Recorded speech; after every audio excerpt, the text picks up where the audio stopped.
നമസ്കാരം. ന്യൂസ് കേരള പ്രധാന വാർത്തകളുമായി CK നാസർ കാഞ്ഞങ്ങാട്. വയനാട് ദുരന്തവുമായി ബന്ധപ്പെട്ടുള്ള വായ്പകൾ എഴുതിത്തള്ളാൻ സാവകാശം തേടി കേന്ദ്ര സർക്കാർ.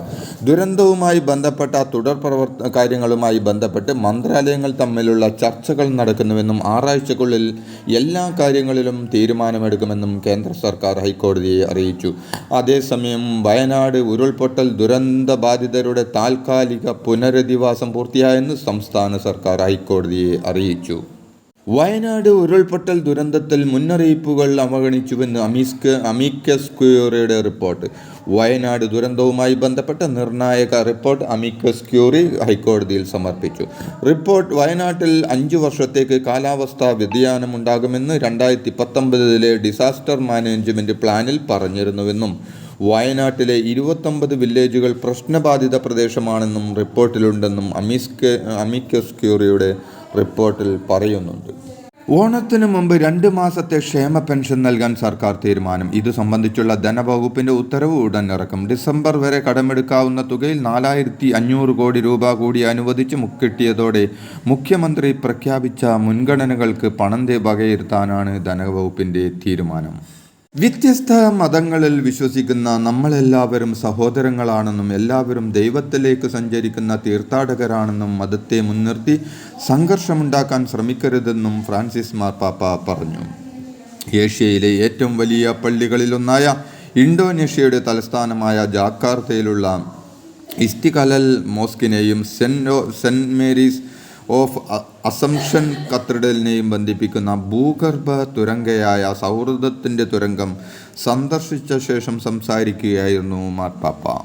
ഓണം പ്രമാണിച്ച് സംസ്ഥാനത്തെ എല്ലാ സർക്കാർ ജീവനക്കാർക്കും അഡ്വാൻസായി 20,000 രൂപയും പാർട്ട് ടൈം കണ്ടീജന്റ് ഉൾപ്പെടെ മറ്റു ജീവനക്കാർക്ക് 6,000 രൂപയും അനുവദിക്കും. സർക്കാർ ജീവനക്കാർക്കും അധ്യാപകർക്കും 4,000 രൂപ വീതം ബോണസും ബോണസിന് അർഹതയില്ലാത്തവർക്ക് പ്രത്യേക ഉത്സവ ഭത്തയായി 2,750 രൂപയും നൽകുമെന്ന് ധനമന്ത്രി KN ബാലഗോപാൽ അറിയിച്ചു.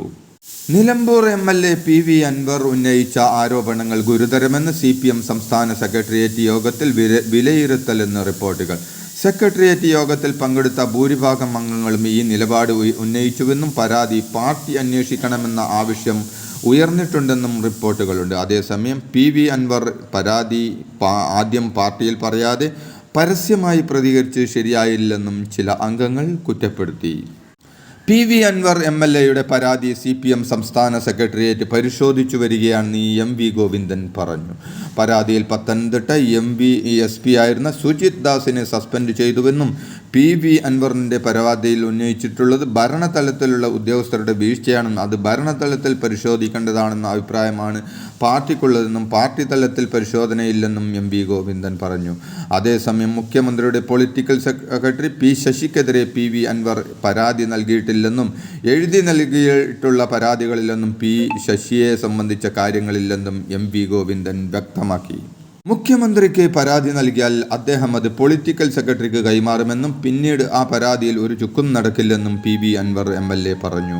പാർട്ടി പ്രവർത്തകർക്ക് ഇത്തരത്തിൽ ഒരുപാട് അനുഭവമുണ്ടെന്നും അദ്ദേഹം പറഞ്ഞു. മുഖ്യമന്ത്രിക്കും പാർട്ടി സംസ്ഥാന സെക്രട്ടറിക്കും നൽകിയ പരാതിയിൽ P ശശിയുടെ പേര് പറഞ്ഞിട്ടില്ലെന്നും എന്നാൽ ഇനി P ശശിക്കെതിരെ വീണ്ടും ഇരുവർക്കെതിരെ പരാതി നൽകുമെന്നും അദ്ദേഹം പറഞ്ഞു. ADGP MR അജിത് കുമാറിനും പത്തനംതിട്ട മുൻ SP സുജിത് ദാസിനും സ്വർണ്ണക്കള്ളക്കടത്തിലും കൊലപാതക കേസിലും പങ്കുണ്ടെന്നും ആരോപണം ആവർത്തിച്ച് PV അൻവർ. MR അജിത് കുമാർ അടക്കമുള്ളവർ പീഡിപ്പിച്ചെന്ന് ചൂണ്ടിക്കാട്ടി ഒരുപാട് പേർ വിളിക്കുന്നുണ്ടെന്നും അതുകൊണ്ട് വാട്സാപ്പ് പോയിന്റ് തുടങ്ങുകയാണെന്നും അദ്ദേഹം പറഞ്ഞു. മുൻ SP സുജിത് ദാസിനും CI വിനോദിനും DYSP ബെന്നിക്കുമെതിരെയുള്ള പരാതി മുഖ്യമന്ത്രിക്കും DGPക്കും നൽകിയതായി പൊന്നാനിയിലെ വീട്ടമ്മ ഇമെയിൽ വഴിയാണ് പരാതി നൽകിയതെന്നും പൊന്നാനി പോലീസ് സ്റ്റേഷനിൽ ഇന്ന് പരാതി നൽകുമെന്നും വീട്ടമ്മ വ്യക്തമാക്കി. മലപ്പുറം SP ആയിരിക്കെ സുജിത് ദാസും CI വിനോദും ബലാത്സംഗം ചെയ്തെന്നും DYSP ബെന്നി അപമര്യാദയായി പെരുമാറിയെന്നുമാണ് പരാതി. എന്നാൽ ആരോപണങ്ങൾ ഉദ്യോഗസ്ഥർ നിഷേധിച്ചിട്ടുണ്ട്.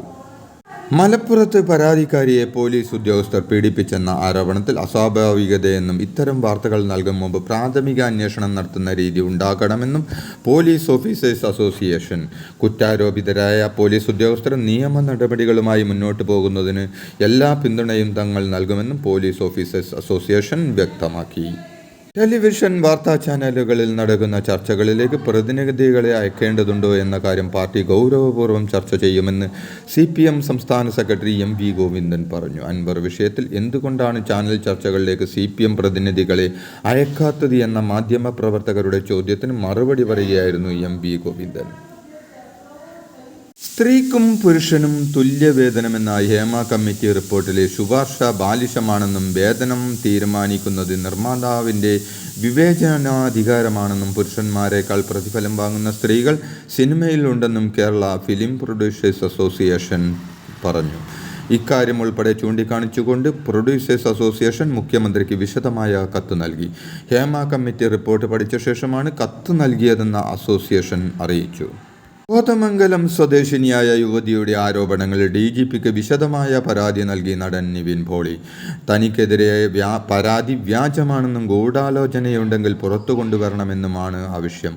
കേസിൽ ആരോപിക്കുന്ന കഴിഞ്ഞ ഡിസംബറിൽ കേരളത്തിൽ ഉണ്ടായിരുന്നുവെന്നും തെളിവായി പാസ്പോർട്ട് ഹാജരാക്കുമെന്നും നിവിൻ പറഞ്ഞു. ഇതിനിടെ നിവിന് പിന്തുണയുമായി നടി പാർവതി R കൃഷ്ണയും രംഗത്തെത്തി. തിരുവനന്തപുരം ജില്ലയിലെ നേമം റെയിൽവേ സ്റ്റേഷന്റെ പേര് തിരുവനന്തപുരം സൗത്ത് എന്നും കൊച്ചുവേളി തിരുവനന്തപുരം നോർത്ത് എന്നും പേര് മാറ്റി സർക്കാർ വിജ്ഞാപനം പുറത്തിറക്കി. സംസ്ഥാന സർക്കാരിന്റെ അപേക്ഷ പരിഗണിച്ചാണ് നടപടി. റെയിൽവേ ബോർഡിന്റെ ഉത്തരവ് കൂടി പുറത്തുവന്നാൽ ഔദ്യോഗികമായി പേരുമാറ്റം നിലവിൽ വരും. ചിമ്മിനി ഡാം സൈറ്റിലേക്കുള്ള പൊതുജനങ്ങൾക്കുള്ള പ്രവേശനം ഈ മാസം 13 മുതൽ. നിലവിലുള്ള ട്രക്കിംഗ്, സൈക്ലിംഗ്, കൊട്ടവഞ്ചി യാത്ര എന്നിവയോടൊപ്പം ചിമ്മിനി ഡാം സൈറ്റിലേക്കുള്ള സഞ്ചാരികൾക്ക് പ്രവേശനം നൽകാൻ തീരുമാനിച്ചു. ചിമ്മിനി ഡാം ടൂറിസം വികസനത്തിനായി ടൂറിസം കമ്മിറ്റി രൂപീകരിക്കും. ഗുരുവായൂർ ക്ഷേത്രത്തിൽ നാളെ 350-ന് മുകളിൽ വിവാഹങ്ങൾ. ദർശനവും വിവാഹ ചടങ്ങുകളും സുഗമമായി നടത്താൻ ഗുരുവായൂർ ദേവസ്വം പ്രത്യേക ക്രമീകരണങ്ങൾ ഒരുക്കിയിട്ടുണ്ട്. വിവാഹം സമയബന്ധിതമായി പൂർത്തിയാക്കാൻ പുലർച്ചെ 4 മണി മുതൽ കല്യാണങ്ങൾ നടത്തുമെന്നും താലികെട്ടിനായി 6 മണ്ഡപങ്ങൾ സജ്ജമാക്കുമെന്നും ചെയർമാൻ ഡോക്ടർ VK വിജയൻ അറിയിച്ചു. ഇതോടെ ഇന്നത്തെ